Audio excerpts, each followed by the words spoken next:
Did Israel get a fair shake from the media during its recent conflict with Hamas in Gaza? Well, our next guest says not only did many members of the media show bias against the Jewish state in their reporting, but some actually aided the Hamas terrorist organization. Here to set us straight is Adam Guilette, president of Accuracy in Media.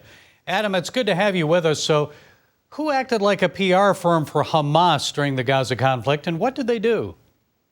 Well, perhaps the most notable thing was the Associated Press literally sharing an office building with Hamas and then clutching their pearls afterwards when Israel decided to strike that building, of course, after they notified the media and all other occupants that they would be doing so. And then the Associated Press had the gall to pretend, we can't believe this happened. Why would they do that? Well, they knew they were there. They shot off rockets from that building years ago. These guys would never share a building with the Republican National Committee, but they're probably at the water cooler with Hamas, and they still have the gall to be morally outraged over it. What did other members of the media, how did they report this incident?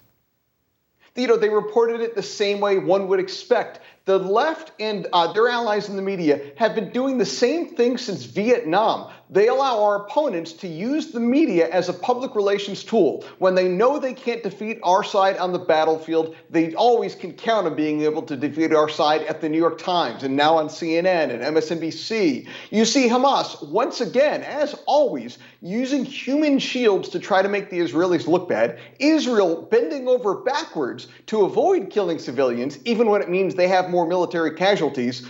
But nevertheless, CNN, MSNBC, their allies always love making the Israelis look like the bad guys. It's disgusting. Well, do they ever mention that Hamas and other Palestinian militants fired rockets into Israel from schoolyards, civilian areas, as you mentioned, used women and children as human shields? I've heard stories about journalists actually being kicked out of Gaza for reporting the truth about that.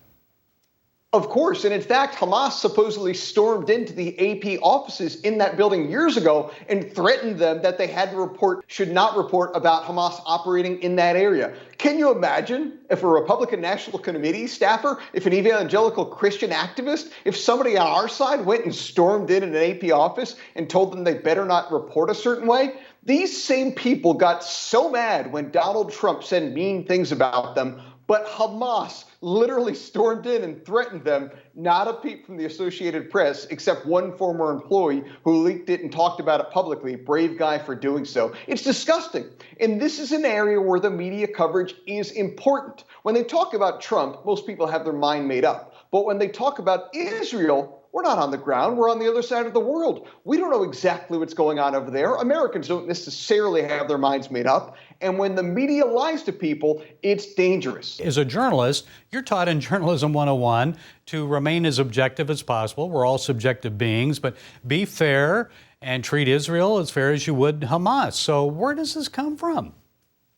Well, even then, it's hard for me to say be fair to Israel as much as you would Hamas, because one of them is a terrorist who wants the destruction of Israel and America, and the other one, as you said, is our closest ally. But you're right, they should cover things objectively. Instead, that's not what they do. Objective coverage of the story would talk about how it's merely a proxy war for Iran versus Israel, Iran versus the United States. Remember, Hamas is funded and supplied by Iran. So that's the narrative I think an objective journalist would lead with. Iran sees Biden potentially as weak, wants to test how he'll handle a situation like this, and decides to push Hamas to go and attack Israel. I think that's an objective narrative of it. Well, instead, they just put it as, well, the Israelis and the Palestinians are at it again. Israel's just too gosh darn mean for them. Because Israel's our ally. This is the Blame America First Brigade. Regardless of how evil our enemy is, regardless of how despicable we have as a foe, they always want to side against America. And that's the truth about it with Iran and that connection there. So how do you expect most members of the media may respond in the weeks ahead as they report about President Biden and Secretary of State Blinken's push for a two-state solution? Yeah, it's amazing. We talk about this at Accuracy in Media. The coverage of this two-state solution is another thing that's a bit laughable, because the only people left pushing a two-state solution are the Americans and the Israelis. The Palestinians and their backers in Iran, they don't want a two-state solution. They want a one-state solution. They're openly clear about it every time. The Ayatollah in Iran tweets about the destruction of Israel and how we need to have that happen. And again, it's amazing the hypocrisy in social media, just as it is in the mainstream media. Now, Donald Trump gets kicked off Twitter for far lighter things, but the Ayatollah tweets about his desire for the destruction of a nation. Jack Dorsey doesn't have any problem with it at all. It's amazing the hypocrisy. Well, and quickly, you mentioned social media. Is there a difference between the bias you're seeing in the comments from media figures on social media platforms compared to, say, print and on television? What's the difference? Well, yeah, here's the difference. When Donald Trump says the most mild of thing, the left-wing media tell us that he's a Nazi.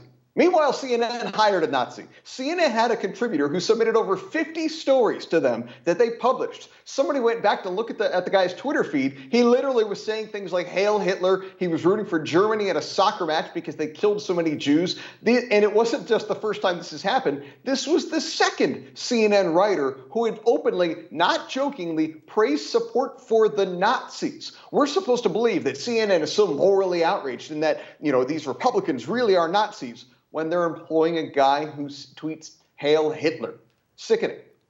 And on and on and on it goes. Adam Guilette, Accuracy in Media President, thank you for being with us.